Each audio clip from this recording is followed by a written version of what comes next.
Okay, so, Captain Hereño, you are recognized. Please tell your story. Good morning, Your Honors. I'm Police Captain Ronnie Areño, assigned at Quezon City Police District. I was wounded during the conduct of legitimate anti-illegal drugs operation happened on February 24, 2021, Your Honors.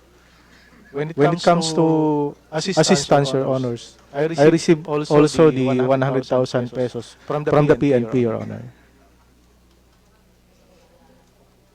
So you were hospitalized as well? Yes, Your Honor. Saan tama mo, sir? Right leg, Your Honor. Okay, so yung na-encounter mo, may namatay din? Yes, Your Honor. Okay. Okay, andito rin yung ating mamaya, baka tanungin ka, Captain Hereño, no? So, ikaw yung head nung team na nag-conduct nung operation.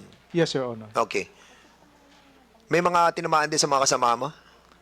Dalaw po ang died during operation, Your Honor. At namatay yung dalawa? Yes, Your Honor. So, yung sa kabila, ilan na namatay? Bali tatlo, Your Honor. So, dalawang patay sa'yo, tatlo patay sa kanila. Yes, Your Honor. Alright. Yeah, wounded siya. Alright. So, andito rin po si Miss, hindi, itong mga na-dismissed. Si PO1 Marco Almario. Kasama rin po natin si PO1 Marco Almario. Ano namang reason bakit ka na-dismiss sa kaso mo? Sa serbisyo. Anong rango mo at saan ka naka-station before? Please. Good morning. Good morning, Your Honor. I am ex-police officer 1 Marco Almario from Region 3, Zambales, PPO po. Masinloc Police Station. Victims po ako, Your Honor, ng kasi ginawa po akong HBT nung aking pong naging hepe. Inaresto po niya ako sa station namin. Then, forcible po, pinunta niya ako sa prison cell. Then, after 2 hours, Sino ang maresto sa'yo? yung chief of police ko po, the late Police Major Nelson Ballesteros de la Cruz. So, inaresto ka sa... Police station po. So, anong naging kaso mo during that time? Yung po, tinaniman po niya ako ng ng illegal drugs at saka baril po, Your Honor. So, ang nagtanim ng yung akusasyon, you allegedly, nagtanim sa'yo at doon ka na-dismiss sa kasong yun. Opo, Your Honor. Nakalista ka ba doon sa drug list? Wala po, Your Honor. Okay, so wala ka sa drug list. Wala po. So, ongoing pa rin ba ang kaso mo until now? Nag-file pa ako ng memorandum of appeal sa po, Your Honor, nasa DILG na po. Yung criminal case, meron? Meron po, Your Honor, pero dismiss po, Your Honor. Yung criminal case, dismiss. Opo, Your Honor. So, yung administrative mo, these are the cases that we have to look into again, ano? Kasi itong mga ganito nga, kailangan po natin ng validation if they, indeed, yung kanilang mga kaso was totoo, di ba? At nakakaawa, ano? Kung totoo, yung sinasabi mo, talaga nakakaawa. Pero kung nagsisinungaling ka, syempre nakakamuhi yan, di ba? But, I think, the CIDG, the PNP, NAPOLCOM, IAS, have to look into these cases, no? And Mr. Chair, Yes, Congressman Richard Gomez, please. if I may say, yung karamihan sa mga administrative cases ng mga police, ang nagpa-file nun yung mismo mga drug pusher, mga drug lord. Kasi nai-istorbo yung business nila eh. Yeah. In line of their duty habang ginagawa na yung trabaho nila. So yun, pag tinignan mo talaga yung mga court cases, marami nagpa-file yung kalaban pa ng police. Siyempre, kalaban ng police are the drug pushers. At the problem, wala silang Ang problema ng mga pondo, police, wala silang panlaban sa kaso. mahal lang ang abogado. And more than that, most of the time, retired na sila, ongoing pa rin yung kaso nila. Eto, in his case, ano siya dismiss ka no? Once gato yan, di ba? Once na meron na nakapile na kaso, talagang hindi sila sumusweldo, di ba? O once na nag-file na ng kasos against them, tanggal na sila. Suspended, preventive suspension. But wala na yung benepisyo nila. Wala na yung... Sige, Sir, once the decision na becomes final and executory, sir, doon i-stop, sir, yung Sweldo. sweldo po, sir, nila. At So, saka kailangan pag na-dismiss, sir, sila, forfeited, sir, din yung mga benefits po nila, sir. okay, so Mr. sumusweldo... Chair, very short. Sumusweldo ka pa ba, ano? Wala ka na, di ba? Hindi na po, Your Honor. Di na, no? Okay. Yeah, Sige. Mr. Chair, yung decision will be decision of IAS, decision of NAPOLCOM. Kaninong decision ba, Mr. Chair? Gerald Pardo. Admins kasi, ano yan, IAS o kaya Napolcom. Sir,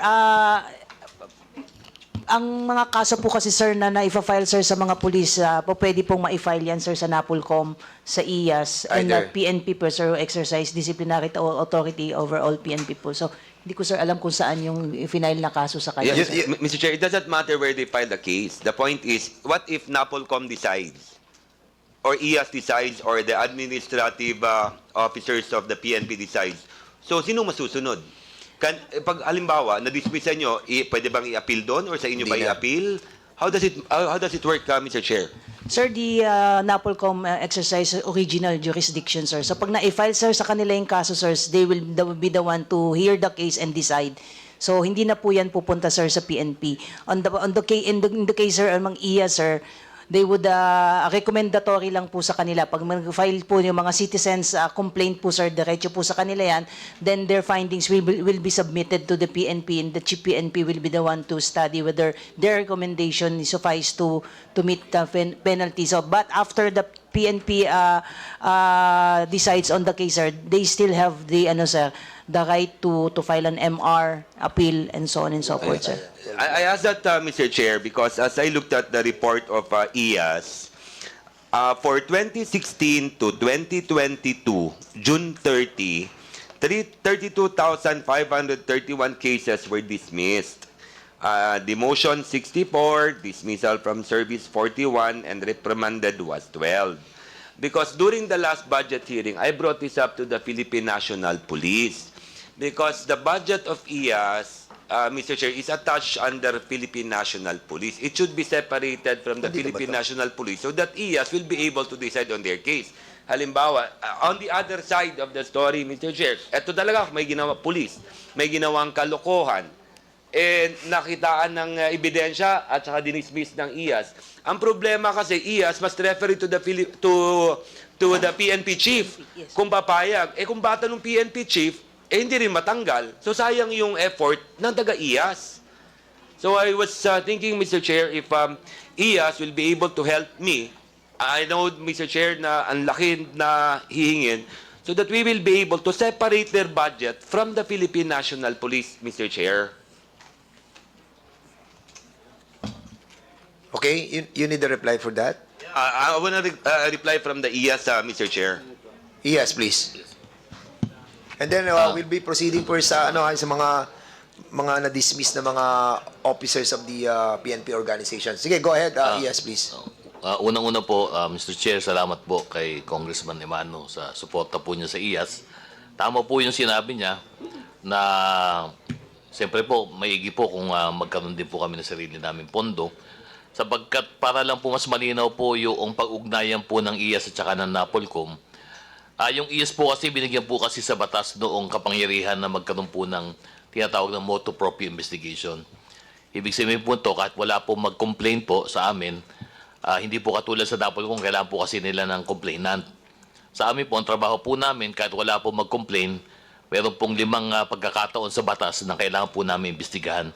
Yun po yung rason kung bakit po doon sa drug war ay nagkaroon po ng investigasyon na tinatawag pong motu proprio, automatic, na nakasangkutan po ng around 32,803 police personnel. Yun po ang rason kung bakit po sila naimbestigahan po lahat. Sapagkat yung power po namin, Wait, attorney. 32,000. opo, sapagkat Chair, Mr. Chair, Oo. yung pong bawat police operation, hindi lang naman po isang police po ang kasama po dyan. So lahat yung Usually po, 32,000 na nakasuhan yun? may automatic administrative investigation case po lahat yan, sapagkat yung po sang-ayon sa batas po yun eh. Okay. Ito po yung mga may namatay po. Ito po yung may victim, namatay, or nagpaputok ng baril, automatic po, iniimbestigahan po ng So in IAS other yun. words, 32,000 were involved, Ang involved on the po na- administrative cases. Opo, sila Okay. po ang nasama sa Proceed, please. administrative case. At tama naman po yung sinabi po ni Congressman Imano na kami po ay nag-iimbestiga po ng hiwalay po para matingnan po namin kung ano po ba nangyari doon sa operation na yon. At tama naman po sinasabi ng mga ibang kasama ko po na sa PNP po na meron din po naman talaga na nasasabit po lamang sapagkat siyempre po dahil po sa kaso nga po na hinaharap nila, kailangan po silang maimbestigahan po at nahihirapan po yung mga kasama namin kuminsan na kumuha din po ng ng tulong po na legal sapagkat siyempre po sa kahit po administrative case kailangan din po ng legal representation po sana. So yun din po, tama po yung kanilang paliwanag po at kami naman po sa IAS ay handa po kami tumulong sa opisina po ni Congressman Emano para po maabigyan po ng mas maganda pong paglilinaw yung aming pong mandato at pagsagawa ng aming mandato. Maraming salamat po, Mr. Chair. Mr. Chair, Congressman Goma, please. in addition to what Attorney Dulay said and to our colleague Congressman Imano, aside from being independent, I think what is more important here is that when they come up with a decision, dapat hindi na to dumadaan sa highest officer ng agency. Correct? Kasi pag dumaan pa to sa highest officer ng agency, pag bata niya imbestigahan doon, tapos na yun. Sayang talaga yung gagawin nila. So the decision will have to be independent as well. Okay. So proceed tayo muna doon sa mga sa mga natin na dismiss pa si Mr. Sunny Reyes. Mr. Sunny Reyes, ano pong position nyo? Patrolman. Patrolman po. So bakit po kayo na-dismiss? Mike po, Mike. Ginasuhan po ako ng Station 11 po. Ano nga pong ikinaso sa inyo? Bali, ang drugs tsaka baril po, tinaniman po nila ako. Ano po? Drugs po, tsaka baril po. At kayo nag-shoulder nung lahat ng gasto sa kaso nyo? Opo.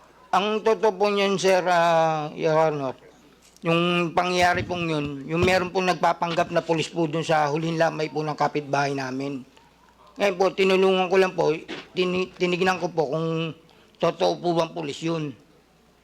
Ngayon, nakaharap ko po, hindi po pulis yun, kaya pinagtulong-tulungan ng mga kapitbahay namin. Ngayon, nagpatawag po ako ng assistant ng pulis at dumating po yung PO2 Bungato tsaka yung PO1 Luminis. Tinel over ko po sa kanila. At ang sabi sa akin po, sumunod daw po ako sa presinto para mapagsampa ng kaso. Pero nung pagdating po namin sa presinto sa Police Station 11 ng Quezon City, kami na po ang binaliktad, kinulong na po kami, na napag-alaman po namin na yung taong yun po, asset po ng Police Station 11 ng Galas, Quezon City po. Ang masakit po nga po niyan, pati po yung mga anak ko, dinamay po nila. 4 po kami nakulong na mag-ama. Na sinasabi nila yung acid daw pong yun, binaligtad kami, na hinold up pa daw po namin dun sa aming lugar. Ginawan po nila ako ng senaryo.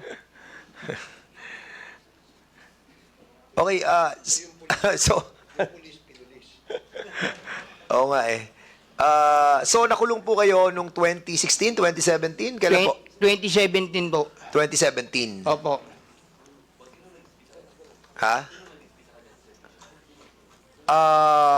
A case was filed against you. Opo. Sino nag-file? Bali yung Station 11 po. Oh, yung police. Opo. Na sinasabi mo na Tinaniman po nila ako. At okay. dinamay pa po yung mga anak ko. Pinakulong din po nila. Magkakasama po kami nakulong ng mga anak ko. Ilan ang anak mo na nakulong with you? Bali, 3 po. So 4 kayo nakakulong. Opo. kinasuhan naman po sila ng ng robbery hold up po, tsaka yung kinaso sa kanila. And during all this time na nakakulong po kayo, with all this allegation that you have mentioned, lahat ng ginastos nyo sa kaso ay sagot po ninyo. Opo. Sige po. At Pero po, na-dismiss man naman po lahat ng pinatong nila sa aking kaso. administrative. Absueldo po ako. Administrative. Sa administrative po, doon po ako na-dismiss po. Okay. Alright. So yung criminal, dismiss. Opo. Ito yung mga mahirap no? Na mga sitwasyon talaga that nakakaawa yung ating mga pulis na. For example, sabihin natin na hindi sila talaga involved. Tapos ginawa nila yung kanilang tungkulin. At nagkaroon ng ganitong polisiya. And this was implemented. And then it happened. So, wala silang biktima sila. So, wala silang perang pang tanggol sa sarili nila.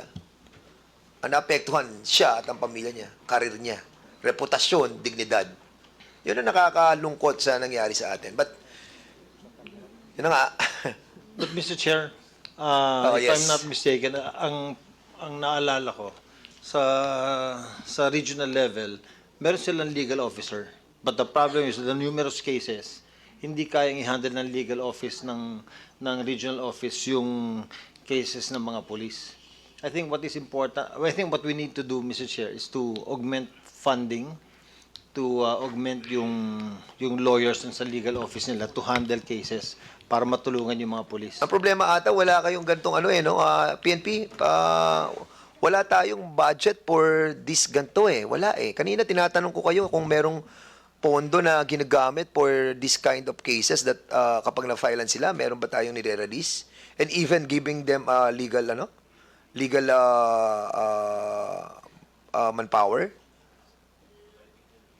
Like we mentioned earlier, sir, the PNP legal assistance extended to PNP personnel facing are those cases that falls under the service-connected cases only, sir. But if they will be facing a case that is separate or outside of the official performance of their duty, sir, Yeah. they will be the one to shoulder their legal representation, sir. Tama yon. Kasi this one, hindi siya, kaya nga kanina sabi natin, categorize Yung mga 195 na natanggal at 398 na may kaso, i-categorize natin para at least alam natin kung sino yung mga tutulungan talaga. Di ba? So, submit to us, ASAP, para at least alam yung pondo na ihilingin natin kay Speaker for that purpose. Kasi ang pangako sa atin ni Speaker that he will be helping yung mga kasong legitimate during operation. And even yung mga na-dismiss will be helping them. But, of course, kailangan legitimate at talagang biktima sila ng war on drugs as well. Sige, Congressman Caraps, and then we'll be proceeding do sa dalawang victim pa at saka do sa pamilya. Okay, go ahead. Ano lang po, just a short interjection with regards to the legal problem in the organization of the PNP. Kasi ganito po, cases filed against police officers in line of duty, dapat police talaga yon. Okay? But, for example, in the case that was mentioned by Reyes, that is not in line of duty. Now, pag wala siyang lawyer, doon siya sa PAO. Diba? Kung wala kang lawyer, doon ka sa PAO. But, still, kung gusto ko lang balikan yung question of the legal problem, services in the PNP, ang problema kasi, Mr. Chairman, ganito po yon. We have discussed it several times even in the previous congresses. No? Ang problema kasi, for example, if I am a lawyer, instead of entering the services to the PNP, I'd rather apply for the PAO. Kasi mas malaki pong sahod sa PAO kumpara mo sa pulis na abogado that will be assigned sa IAS. Yan pong reality. Di ba? For example, lawyer ka. Pag pumasok ka sa pulis, with all those requirements and qualification, qualified ka na, you have fulfilled all those requirements. What is your rank? Major, di ba? O kapitan? Kapitan, di ba? First entry is police captain ka. Now, magkanong sahod ng police captain? Ngayon, less than 100,000, di ba? Oh, less than 100,000. But, if I am a lawyer, I'd rather apply for the PAO than the police. Kasi mas malaking sahod ng lawyers, new entry sa PAO kaysa sa police. Kaya yun yung isang problema dyan ng talagang sa police. We cannot hire as much as we want lawyers for the police kasi napakababa po ng sahod. Kasi first entry mo, kapitan ka, what is the salary of the police captain, yun po yung sahod mo. Yun talagang problema. Now, kaya siguro, you have to study the local government code, same time yung PNP law, na yung IAS, kung gusto nating suportahan ng todo, pwede naman yun, but ang salary grade siguro patasin natin para mas maraming abogado na papasok dun sa police, not entering the police service, but dun sa legal ng police, no? Dun sa IAS. Yun yung pong pwedeng maging remedyo. But as of now, kaya yan ang hinarap natin dahil kahit lagyan pa yan natin ng malaking pondo dyan, still the question is the scarcity of lawyers within the police organization. Mr. Chair. Yun yung problema talaga dyan. And of course, siguro talagang dapat manawagan din tayo dito sa counterpart natin, no, sa Senate. Because in here, sa atin po sa Kongreso, yung House Bill number 6509, pending pa to sa Senate, yung pre-legal assistance to uniformed personnel. We approved this with the Committee on Justice. 2022 pa to, naalala ko na aprobahan na natin to, providing free legal assistance to any officer or uniformed personnel of the Armed Forces of the Philippines, the Bureau of Fire, Bureau of Jail, Coast Guard, PNP, na facing any charge before the prosecutor's office. Sana po ma-aprobahan na sa Senado to. Congressman Charon, please. I was just saying, Mr. Chairman, na yung mga abogadong pumapasok din sa ating government like sa PNP, hindi po sila naglilitigate. Nandun lang sila as in an advisory or rendering legal opinion. Yun po ang trabaho ng mga lawyers sa government offices. Yung naglilitigate talaga, yung pumupunta sa yung mga abogadong nandyan sa PAO at saka yung private lawyers. Yung mga nasa nasa government. If I am not mistaken, hindi po sila naglilitigate unless they ask permission from the chief of the office na mag-engage in legal practice of the profession. I don't know if that is correct. Please reply on that, General Pajardo. Sir, for proper context po, sir. Yung mga PNP lawyers po natin, sir, ay nire-represent po yung mga pulis natin na kakasuhan. Yan po yung sinasabi po natin na applicable doon sa mga service-connected cases. Just like ng binanggit po, sir, ni Congressman Gomez, sir, na may mga subject ng police operations na nagka-countercharge sa police, yun po ay nire-represent po ng ating mga PNP lawyers. At marami na po silang cases won in favor po ng mga pulis nating nakakasuhan, sir. Chair, so it is just clear na kulang talaga ang mga pulis sa PNP kasi it's not happening in the provinces. Ang daming policemen, when I was still in the private practice, pumunta sa private lawyer. At meron namang IBP na sinasabing yung de officio na nagre-render po tayo ng serbisyo na walang bayad. So yun ang ginagawa ng mga abogadong private kasi yung mga pulis napakarami. Walang nag-a-attend ng mga abogadong tiga PNP na nag-a-attend ng kanilang kaso sa korte or sa fiscal's office. So yun po nangyayari sa ground. Hindi ko alam kung asan yung merong maraming abogado sa PNP. Mr. Chair, Say, Congressman Goma. I just want to find out if do we already have an approved bill in augmenting yung legal services ng PNP? Yeah, I just mentioned that we have already approved Committee on Public Order and also Committee on Justice. House Bill number... Approve on third reading, Mr. Chair? Yeah, okay na tayo. Pending in Senate? Yes. So pending in Senate? Pending in the Senate. Yeah. Pre-legal assistance for the PNP. Pending kasi sa kanila. Anyway, proceed muna tayo doon sana tapusin natin itong si Jason Ibe. Mr. Jason Ibe, ikaw naman, bakit ka na-dismiss? Sir, yung sa amin, sir, Kami yung 7 pulis na pinag-push up ni former PNP Chief Bato de la Rosa sa Angeles City Police Office, sir. Kami yung... Ba't kayo pinag-push up? Ang naging kaso namin, sir, is meron kaming hinuling Koreano sa Friendship Plaza, sir, sa Angeles City Police Station 5. Tapos, sir, dahil sumunod kami sa utos ng namin, ng COP, pinalaro niya yung dapat sanang ma-file na kaso. Naging robbery extortion, sir, yung kaso. Ngayon, sir, pumutok sa media dahil nakasabay yun sa kaso nung pinatay na Koreano sa loob ng krame. Yeah. If you remember, sir, yung kaso ni Ricky Santa Isabel na Yes. Juji yata yung Koreano. Sorry, sir. Jukin. Okay, proceed, Yes, sir. please. Para matakpan, sir, yung dahil naging national news yung Sa Korean. Korean na yun na namatay sa krami, sir.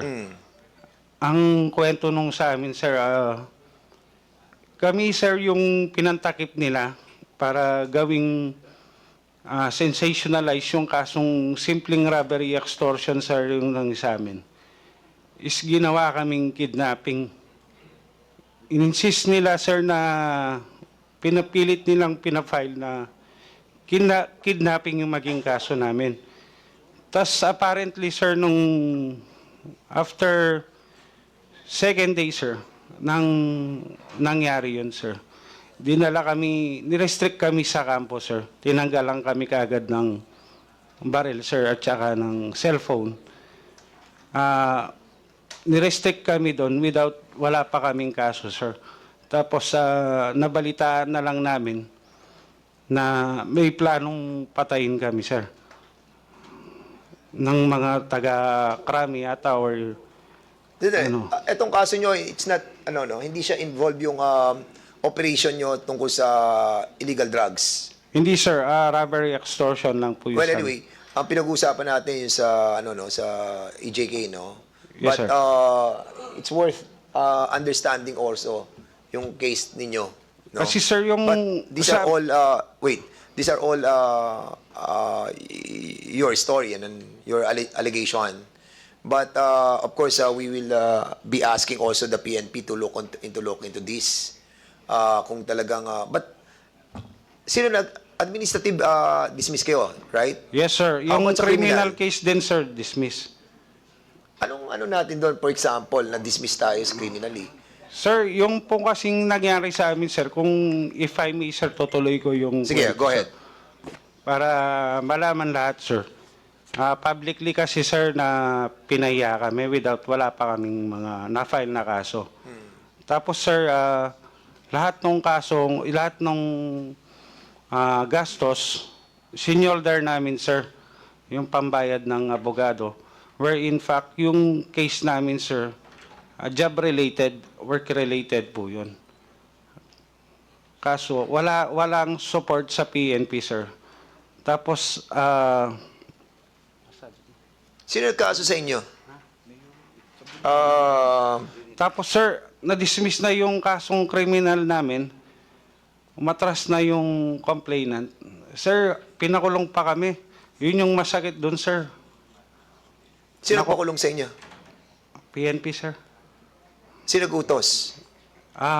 That time, sir, PNP Chief Bato de la Rosa, sir. Merong itong video sa YouTube, sir, na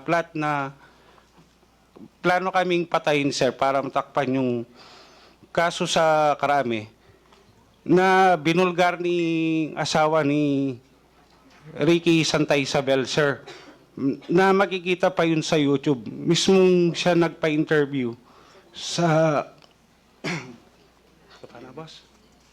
sa GMA or sa National TV na itong police na dapat, kaya kinakasuhan kami ng kidnapping, sir. Muntik na kaming ilatag din Hindi ko alam, sir, kung DDS or ano, ganon. Pero yung asawa mismo ni Ricky Santa Isabel, sir, hindi siya pumayag na ganun yung gawin nila sa amin. At with the support of our wives and relatives, sir, binantayan kami sa kampo kanya.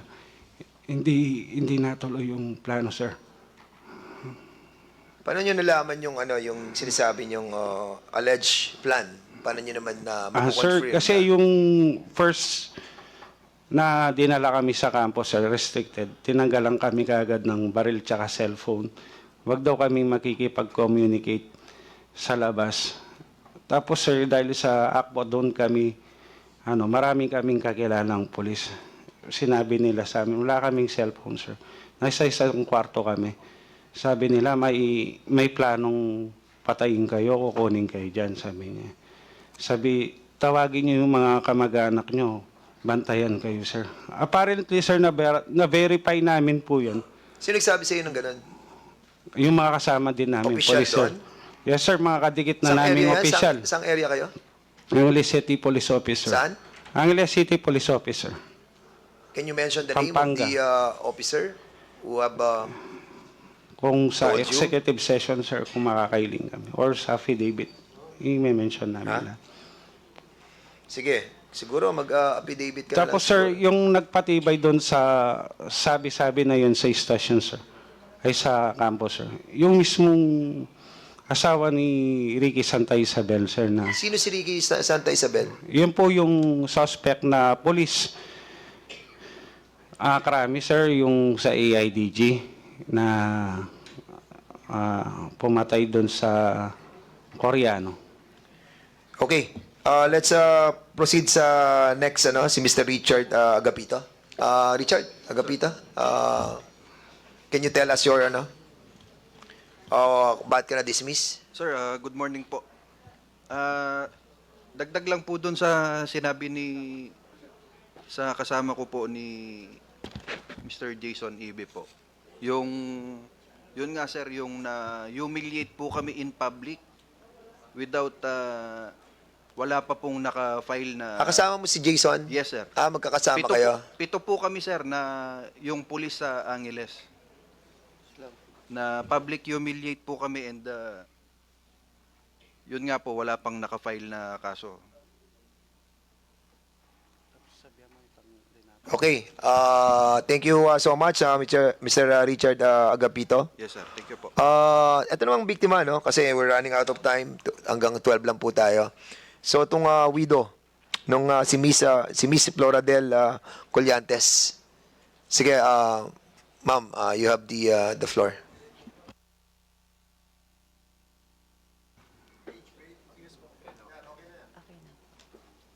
Good morning po sa lahat.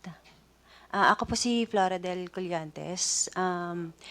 Bali, common law wife lang po talaga ako nang namatay ko pong asawang pulis na si Patrol PO1 Joverjan Largesabal. Nung time po na namatay po siya, madaling araw po noon nagpaalam po siya na may drug operation po sila. And nung araw din po na yon, dapat po kasal po namin sa civil. Pero ang paalam po kasi niya sa akin is makakabalik po siya before 8 a.m. So, naghihintay po kami ng anak ko. Nung time po na yun is 1-year-old pa lang po yung anak ko. And then, hindi na po siya nakabalik.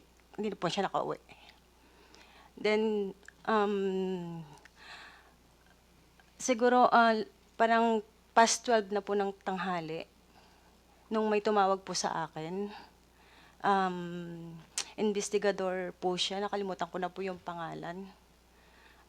Doon na po sinabi sa akin na yung daw pong nagmamayari ng cellphone na ginamit, kasi yung pong ginamit na pantawag sa akin is yung cellphone pa rin po nung asawa ko. So nagtaka po ako bakit po iba na po yung sumagot, iba na po yung tumawag sa akin. So doon na po sinabi sa akin na yun nga po, patay na po yung asawa ko. So napakasakit po hanggang ngayon, kahit na matagal na po yung nangyari. Pero ang sa akin lang, sir, may mga natanggap po akong benefits. At big thanks ko po yun sa PNP po dahil kahit papano, hindi po nila kami tinatalikuran. Especially po dun sa mga naging official po ng asawa ko nung time na yun dahil nung time po na wala pa po kaming natatanggap, hindi po nila kami pinabayaan kahit papano tinutulungan po nila kami. Galing na po yun sa sarili nilang nilang pera. Ang sa akin, sir, yung po kasing benefits na para sa anak ko, na-decline po sa NAPOLCOM. Kung pwede po sana, kahit nung time po na yun na, kasi pandemic, naabutan po yun ng pandemic, nung pinaprocess po yun. So, nung pwede na po akong makaluwas nun, prinasis ko pa po yun, nagpunta po ako ng Makati, NAPOLCOM. Nagmakaawa po ako doon para lang kahit, sabi ko po kahit yung sa educational lang po kung hindi nyo na po maibibigay yung gratuity. Pero ang ginawa lang po is pinagsubmit lang po ako ulit nung mga copy po nung requirements. Hanggang sa umabot po na kinailangan ko pa pong kumuha ng attorney na magpa-process po nung parang, di ba sir, napakasakit naman po yun na yung asawa ko po kung iisipin ko, isa po siyang hero kung tutuusin.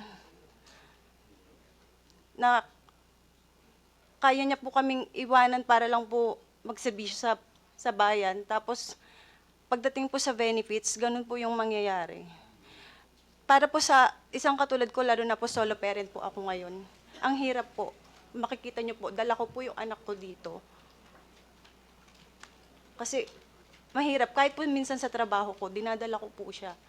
Tapos, yun lang naman sir, actually hindi lang po ako yung widow na ganito yung case. Marami po akong alam, kakilala. Pero, yun nga po, bilang ano na rin po, sana po mabigyan din po ng pansin yung mga cases po namin. Kasi, nawalan na nga po kami, tapos marami po talagang hindi napapansin. Okay, thank you so much, sino to? Miss Colliantes.